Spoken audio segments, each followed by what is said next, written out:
घर के एक रूम में मियाँ बीवी बैठे हैं और उनके साथ उनका एक छोटा सा बच्चा भी बैठा है। अब जो बीवी है वो सामने टीवी लगा है, टीवी को गौर से देख रही है, उसका सारा ध्यान टीवी की तरफ है। बच्चा वहां पे खेली जा रहा है और जो शोहर है वो अपने लैपटॉप के ऊपर कुछ सर्च कर रहा है। चले जाके चेक करते हैं कि वो क्या सर्च कर रहा है। नाजरीन, वो सर्च कर रहा है कि बीवी मर जाए तो बीवी के मरने की कितनी देर बाद आप दूसरी शादी करवा सकते हैं, और दूसरा वो सर्च कर रहा है कि बीवी को कत्ल करने के बाद उसकी लाश को कैसे ठिकाने लगाया जा सकता है, बीवी को कत्ल करने का सबसे आसान तरीका क्या है। ये चीजें वो गूगल के ऊपर सर्च कर रहा है। नाज़रीन ग्रामी, ये कौन है और गूगल के ऊपर ये चीजें क्यों सर्च कर रहा है? चूंकि बीवी इसके पास ही अभी बैठी हुई है तो ये सारा कुछ क्यों हो रहा है, चले जाके जानने की कोशिश करते हैं। नाज़रीन ग्रामी, मैं बात कर रहा हूँ ममता काफले केस के बारे में। नाज़रीन, केस को जाके शुरू से शुरू करते हैं। नाज़रीन, एक बंदा नेपाल के गंजपुर इलाके का रहने वाला होता है। वो यूके में चला जाता है, वहां पे जाके अपनी रिहाइश इख्तियार कर लेता है, अपनी बीवी को भी ले जाता है। बाद में उसके बच्चे होते हैं, उसके बच्चे यूके में जवान होते हैं। लेकिन नाज़रीन ग्रामी, पीछे वो नेपाल के गंजपुर इलाके का रहने वाला होता है। तो उसका बेटा एक दिन, जिसका नाम होता है नरेश भट्ट, वो नेपाल के गंजपुर इलाके में आता है और यहाँ पे आके वो एक लड़की को देखता है जिसका नाम होता है मुमताज काफले। वो लड़की उसे पसंद आ जाती है। अब इस लड़की के बारे जान लेते हैं। नाज़रीन ग्रामी, ये जो लड़की है ये गंजपुरा के साथ जो दूसरा गाँव है उस गाँव में रहती है और ये भी यूके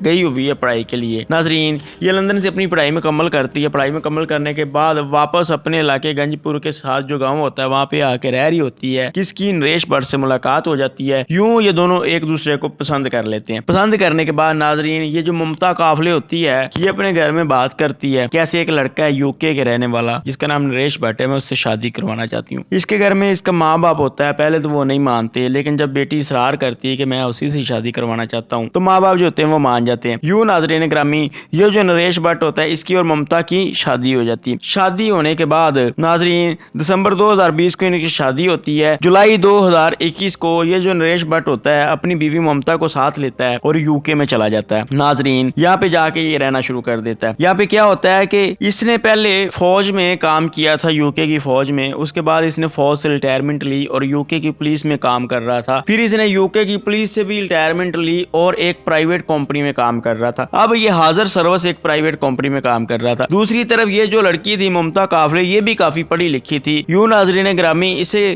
करीबी एक हॉस्पिटल होता है, हेल्थ सेंटर, वहाँ पे इसको जॉब मिल जाती है। ये वहाँ पे जॉब करना शुरू कर देती। नाज़रीन ग्रामी, वक्त यही गुजर रहा था। 2021 को ये लोग यहाँ पे आए थे और 22 अगस्त 2023 को इनके यहाँ एक बेटे की पैदाइश होती है। नाज़रीन, बेटे की पैदाइश होने के बाद सारे लोग काफी ज्यादा खुश होते हैं और दूसरी तरफ हेल्थ सेंटर में ये लड़की जो होती है साथ अपनी जॉब भी कर रही होती है। लेकिन नाज़रीन ग्रामी, बच्चा पैदा होने के कुछ ही अरसे बाद ये लड़की हेल्थ सेंटर आना बंद कर देती है। अब हेल्थ सेंटर वाले जो होते हैं वो पुलिस को फोन करते हैं कि ऐसे हमारी एक नर्स है यहाँ पे हमारे पास जॉब करती थी, लेकिन वो काफी दिनों से यहाँ पे रिपोर्ट नहीं कर रही। हम काफी उसे फोन कर रहे हैं लेकिन उससे कोई राब्ता नहीं हो रहा। उसके घर के नंबर के ऊपर भी ट्राई कर रहे हैं लेकिन वहाँ पे भी कोई राब्ता नहीं हो रहा। तो आप लोग जाके चेक करें और चेक करने के बाद पता करें कि आखिर वो लड़की किधर गई और वो दफ्तर क्यों नहीं आ रही और उससे हमारा राब्ता क्यों नहीं हो रहा। नाज़रीन, यूके पुलिस जो होती है वो उसके घर में जाती है, जाके उसका पता करती है। आगे से उसका शोहर दरवाजा खोलता है। नाज़रीन, शोहर जब दरवाजा खोलता है तो पुलिस उससे पूछती है कि हाँ भाई, आपकी बीवी गुम हो चुकी है तो आपने पुलिस में इतला ही नहीं की, तो बताएं आपकी बीवी किधर है। वो कहता है जी मेरी बीवी तो गुम हुई नहीं, ना मैंने कोई पुलिस में रिपोर्ट की है। पुलिस कहती है कि आपकी बीवी अगर गुम नहीं हुई तो आप उसे बाहर बुलाएं, हम उसका बयान दर्ज करवाना चाहते हैं। तो बयान दर्ज करने के बाद हम लोग चले जाएंगे। वो कहता है कि देखिए मेरी जो बीवी है ना, वो और मैं जो है हमारे मामला ठीक नहीं चल रहे थे। हमारी शादी हुई, शादी होने के बाद हम अपनी जिंदगी बसर कर रहे थे लेकिन हमें एक दूसरे की समझ नहीं आ रही थी। यूं मेरी बीवी जो मुझसे डिवोर्स लेना चाहती थी, मैं भी उसे डिवोर्स देना चाहता था, इसलिए मैं ज्यादा उसके ऊपर नजर नहीं रखता था। और वो हॉस्पिटल भी महीने में 3 दिन ही जाती थी, यानी हफ्ते के 3 दिन रेगुलर वो हॉस्पिटल जाती। बाकी के दिन किधर जाती है मुझे नहीं पता। घर से तो वो हॉस्पिटल जाती लेकिन हॉस्पिटल वो अपनी ड्यूटी के ऊपर नहीं जाती थी। तो मैं उसे डिवोर्स देना चाहता था, वो भी मुझसे डिवोर्स लेना चाहती थी। हमारी ये आपस में तय हो चुका था कि हमने एक दूसरे से अलग हो जाना है, इसलिए मैं उसके बारे ज्यादा नहीं जानता हूँ। तो पुलिस वाले कहते हैं ठीक है, आप उसका हमें नंबर दें, हमारा राब्ता उससे हो जाएगा, हम उससे तस्दीक कर लेते तो हम चले जाते हैं। वो कहता है मेरे पास तो उसका कोई नंबर है ही नहीं, क्योंकि मैं उससे फोन के ऊपर बात करता ही नहीं था। पुलिस वाले जो होते हैं वो कहते हैं उसके घर वालों का नंबर दो जो पीछे नेपाल में रहते हैं। तो उसके घर वालों का नंबर लिया जाता है नेपाल, उसकी माँ को कॉल करी जाती है। उसकी माँ कहती है लास्ट टाइम जुलाई में मेरी बात हुई थी मेरी बेटी से, तो उसने तो कभी भी हमें नहीं बताया कि इस तरह के कोई मामला चल रहे हैं मेरे अपने शोहर के साथ। तो पुलिस वाले एक ये थ्योरी निकालते कि हो सकता है कि माँ काफी दूर थी, तो वो सोचती होगी कि माँ को क्यों परेशान करना है, जो भी करना है करना तो मैं नहीं है। तो नाजरीन यहाँ पे ये जो लड़का होता है नरेश भट्ट, ये बताता है पुलिस को कि चूंकि हमारी डिवोर्स इस वजह से हो रही थी कि यहाँ पे मेरे माँ बाप नेपाल में मेरे साथ रहते थे यूके में, तो उसने मुझे बोला कि तुम अपने माँ बाप के साथ रहते हो तो इस वजह से हमारा इकट्ठा रहना मुनासिब नहीं, तुम अपने माँ बाप को वापस भेजो। उसके कहने के ऊपर मैंने अपने माँ बाप को वापस नेपाल गंजपुर इलाका में भेज दिया, लेकिन उसके बाद भी हमारी मियाँ बीवी की आपस में नहीं बढ़ रही थी, तो इसलिए हम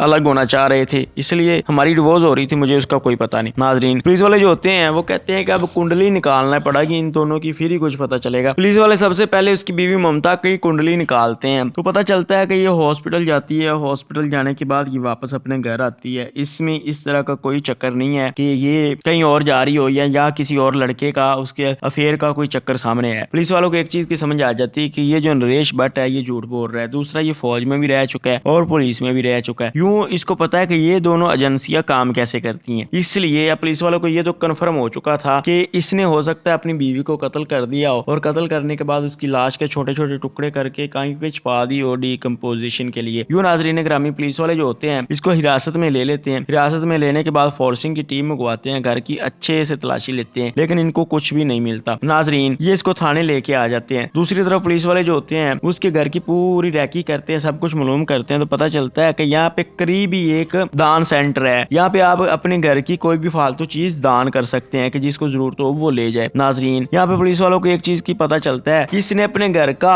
क्लीन जो वॉशरूम में रखने वाला होता है वो अपने हमसायों को दान कर दिया। यहाँ पे पुलिस वालों को कुछ कुछ चीजें समझाना शुरू हो जाती है। दूसरी तरफ पुलिस वाले जो करीब सीसीटीवी कैमरे लगे होते हैं उनको नोटिस करना शुरू कर देते हैं। सीसीटीवी कैमरे एग्जामिनेशन करने के बाद पता चलता है कि यहाँ पे जो करीब वॉलमार्ट है यहाँ से ये चीजें जो खरीदी जाती है वहाँ पे जाता है और एक दो छुरे और एक दो खंजर वगैरह खरीदता है और कुछ रस्सियां वगैरह खरीदता है, अपने घर के लिए लेके आता है। अब पुलिस वाले जो होते हैं वो फिर आगे नजर रखते हैं और कैमरे चेक करते हैं, तो पता चलता है कि ये इस वॉलमार्ट से हटके जो और वॉलमार्ट है आगे वाले दिन उस वॉलमार्ट नए में गया, वहां से भी इस तरह की चीजें खरीद के लेके आया। नाजरीन ये सब सबूत जब इसको दिखाए जाते हैं और इससे पूछा जाता है कि ये जो छुरे तुम घर में लेके आए हो और ये जो रस्सियां तुम घर में लेके आए हो और ये पॉलीथीन के जो बैग है ये तुमने सारे किधर यूज किए हैं, इनको क्या किया है तुमने, और ये जो खंजर वगैरह हैं ये किधर है, हमें दिखाओ अगर घर की जरूरत के लिए लेके आए हो। तो ये आगे से ना कोई सही सा जवाब नहीं देता। तो अब फोर्सिंग की टीम को घर से कुछ मिल भी नहीं रहा होता कि इस तरह का कोई सबूत मिले और जो अदालत में पेश कर सके, लेकिन पुलिस वालों को एक चीज की समझ आ चुकी होती है कि इसने अपनी बीवी को कत्ल कर दिया। नाजरीन अब पुलिस वाले क्या करते हैं कि इसका मोबाइल फोन लैपटॉप वगैरह सब कुछ जब्त कर लेते हैं। जब्त करने के बाद फोर्सिंग की टीम दोबारा इसके घर में जाती है और टेक्नोलॉजी का इस्तेमाल करती है। वो कुछ लेजर लाइट टाइप का होता है लाल कलर का केमिकल वगैरह वो लगाते हैं। लगाने से पता चल जाता है कि यहाँ पे भी पहले खून गिरा होता है, अगर बाद में उसको अच्छी तरह साफ कर दें तो साफ करने के बाद भी वो फिर भी नजर आ जाता है उस लेजर लाइट में। यूं नाजरीन ग्रामी अब वो केमिकल इस्तेमाल करते हैं, वो टेक्नोलॉजी इस्तेमाल करते हैं तो वो सामने नजर आ जाता है कि खून के छींटे उसके घर में लगे हुए हैं। ये तो काफी बड़ा सबूत मिल गया उसके खिलाफ। अब नाजरीन ये सबूत इकट्ठे करने के बाद दोबारा पुलिस जो होती है नरेश के पास आती है और सब कुछ उसे दिखाती है। अब की बार नरेश जो होता है वो टूट जाता है, वो कहता है कि हाँ मैंने अपनी बीवी को कत्ल कर दिया। पुलिस वाले पूछते हैं क्यों कत्ल किया और कैसे कत्ल किया। वो कहता है कि इसकी और मेरी चूंकि लड़ाइयाँ हो रही थी, दिन ब दिन खत्म नहीं होती थी। पहले इसने मेरे माँ बाप का बोला कि वो तुम्हारे साथ रहते हैं, इस वजह से लड़ाइयाँ होती हैं, इनको वापस भेजो। मैंने उनको वापस भेज दिया, लेकिन फिर भी हमारी लड़ाइयाँ खत्म नहीं हो रही थी, हमारे मसले चल रहे थे। ऊपर से फिर हमारा बेटा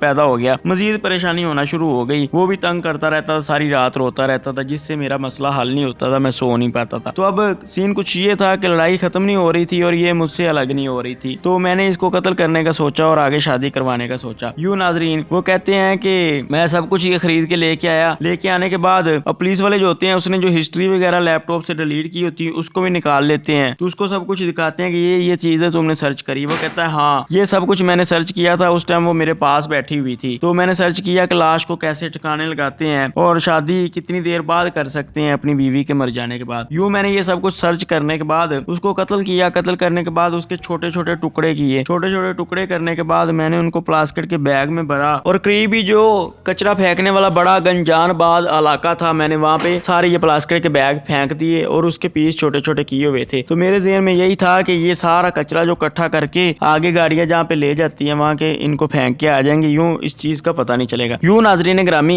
पुलिस वाले उसको साथ लेते हैं और जो पॉलीथिन बैग होता है उसके कलर का पता करते हैं और वहाँ कचरे के ढेर में से जाके ढूंढना शुरू कर देते हैं। लेकिन नाजरीन ग्रामी उनको ना ही लाश का कोई टुकड़ा मिलता है, ना ही प्लास्टिक का इस तरह का कुछ बैग मिलता है। हाँ, एक वो क्लीन मिलता है जो उसने हमसायों को दिया होता है, उसके ऊपर भी खून लगा होता है। उसने हमसायों को इसलिए दिया था कि जब उसने उसको कत्ल किया तो वो क्लीन खून से भर चुका था, इसने अच्छी तरह उसको धोया, धोने के बाद हमसायों को दान कर दिया था। अब पुलिस वाले जो होते हैं उस क्लीन को साथ लेते हैं और इसके ऊपर ट्रायल चलना शुरू हो जाता है। नाजरीन, यहाँ पे जो सरकारी वकील होता है वो गवाही देता है कि इसने अपनी बीवी को ऐसे कत्ल कर दिया। ये फोर्सिंग की टीम को इसके घर में खून के छींटे लगे हुए मिले हैं और इसकी ये लैपटॉप की सर्च हिस्ट्री में भी ये मिला है कि बीवी को कत्ल करने के कितनी देर बाद शादी करवा सकते हैं और दूसरा बीवी की लाश को कैसे ठिकाने लगा सकते हैं, ये सारी इसने रिसर्चें करी हुई हैं। और तीसरे ये सीसीटीवी कैमरे जो हैं इनमें ये खंजर खरीदते भी लेके आ रहा है। इस तरह के काफी सबूत वो जो होते हैं अदालत को देते हैं सरकारी वकील, और साथ ये कहता है कि ये क्लीन इसने हमसायों को दान कर दिया था, इसमें भी इसकी बीवी के ब्लड सैंपल लगे हुए हैं। ये रही डीएनए रिपोर्ट। नाजरीन, सारे सबूत इसके खिलाफ होते हैं लेकिन इसका वकील खड़ा होता है और खड़ा होने के बाद एक ही बात करता है कि बात ये है कि लाश किधर है। ये सारे सब कुछ जो है कागजात बने हुए हैं, हो सकता है 2 नंबर भी बने हों क्योंकि लाश तो मिल नहीं रही। जिस तरह ये